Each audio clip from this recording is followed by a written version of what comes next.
Saba stories. Wolf and Bow. When the hunter took his gun, bow and arrow and moved towards the forest. It had been a long time since he had had enough money. He wanted to go hunting and sell them to earn money by hunting animals. When he reached the forest, the sun had come out from behind the mountains. The hunter looked around until he saw a deer with its head bent over a green bush. He was eating the green leaves of the bush. The hunter hid behind a tree, reached for his gun, but gave up. He said to himself, "If I shoot with a gun, the sound will echo in the forest. It is better to hunt deer with a bow and arrow." The hunter took an arrow and put it in the bow. Then he aimed at the deer. The arrow hit the deer directly and the poor deer fell on the ground. The hunter approached the deer. He looked at him and said to himself, "Oh dear, what a big deer. I can sell him. He is a big deer and I will make good money, or not even I can eat him myself." These thoughts were in the hunter's head.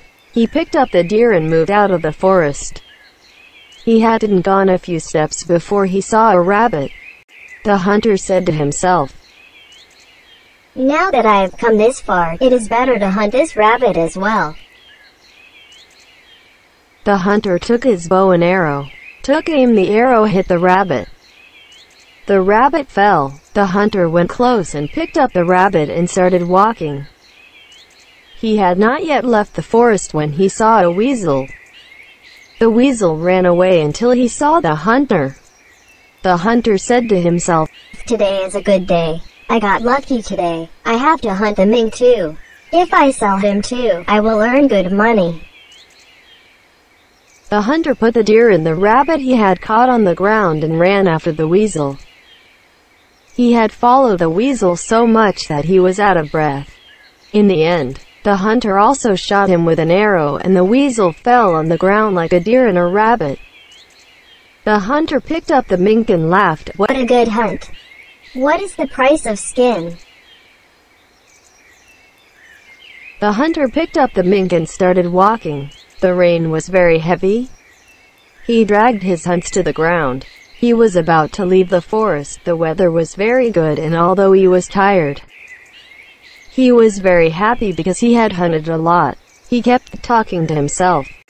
He counted the money he had earned from the sale of hunting in his mind. He had not yet left the forest when the fat and lazy wolf, who was lying in front of a tree and put his foot on his leg, saw him. Seeing the hunter's prey, he rolled his tongue around his mouth and his eyes flashed. He didn't feel like hunting and slept in front of his nest all day. When he was very hungry, he would circle around and eat whatever he could catch. The forest animals knew him and named him the lazy wolf. He said to himself, "Oh man, today's meal arrived on its own. Deer, rabbit, and mink. I can eat the hunter himself." The hunter, who was happy and cheerful, was whistling and singing to himself. He was dragging the hunts with difficulty. The wolf slowly approached him from behind and jumped in front of him at an opportune moment. The hunter saw the wolf and started barking. The wolf circled around the hunter and said, "Hey man, what are you doing in my forest?" The hunter, whose voice trembled with fear, said, "Your forest?" Greg said, "Yes, my forest, this is my forest." The wolf pointed to the hunts and said, "Tell me, what are these that you are taking with you?" The hunter, who had worked hard for his hunts, hid them behind him and said, "They're nothing, nothing, nothing." The wolf yelled angrily and said, "Liar, you have hunted so many, then you say they are nothing." The hunter said with fear, "These are the animals I have hunted today. I am going to the city with me to sell them." The wolf said, "Rude man, how dare you come to my forest to hunt?" The hunter said, "Wolf, I did not know that this forest is yours. Otherwise I would not come here to hunt." The wolf howled and said, Now that you know, leave your hunts and go. You are lucky today that I don't feel like eating human flesh, otherwise I would have taken a bite of you. The hunter first thought to take his gun and shoot him and save his hunts and his own life, but the wolf was too close to him and he could not do it quickly. He swallowed and said, Yes. These hunts belong to you and you cannot do it, and I thank you for letting me go. The hunter said this and threw out his basket, which contained mink and rabbit, in front of the wolf. He also put the deer on the ground. When the wolf saw the hunts, his eyes sparkled with happiness, and then he said to the hunter, Tell me, what are they that you have hung on yourself? The hunter took the bow down from his shoulder and said, It's nothing important. Come on, this is yours too. The hunter put the bow in front of the wolf and went away. Then he started to run away and left the forest. When the wolf was sure that the hunter left the forest, he went towards the hunts.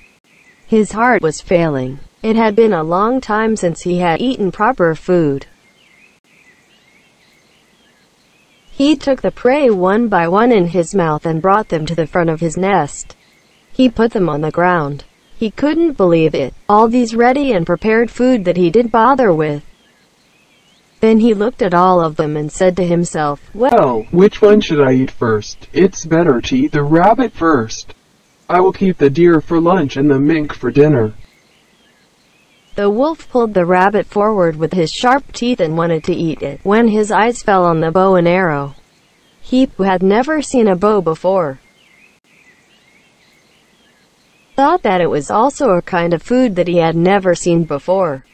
He looked at it a little, saw that the color of the bow was similar to the color of deer skin.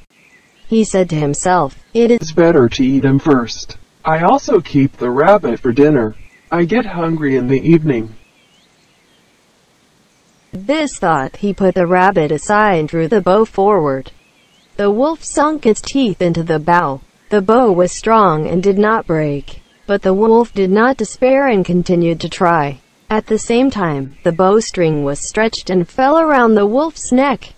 Surprised, the wolf howled and jumped into the air. The bow was pressing on Greg's neck, making it difficult for him to breathe. No matter how hard he tried, he could not free himself and the rope became tighter. The wolf jumped up and down so that the bow might release him. The wolf thought that the bow was also an animal, and because he was still alive, he grabbed his neck. The wolf was about to suffocate. The vulture, which was sitting on the tree and was watching the wolf, laughed loudly at the wolf. When the wolf heard the voice of the vulture, he begged, Dear friend, please come and help me. I'm suffocating. The vulture laughed and pointed to the prey and said, I have never seen such a stupid wolf as you. All these delicious foods are here. Then you went to the bow.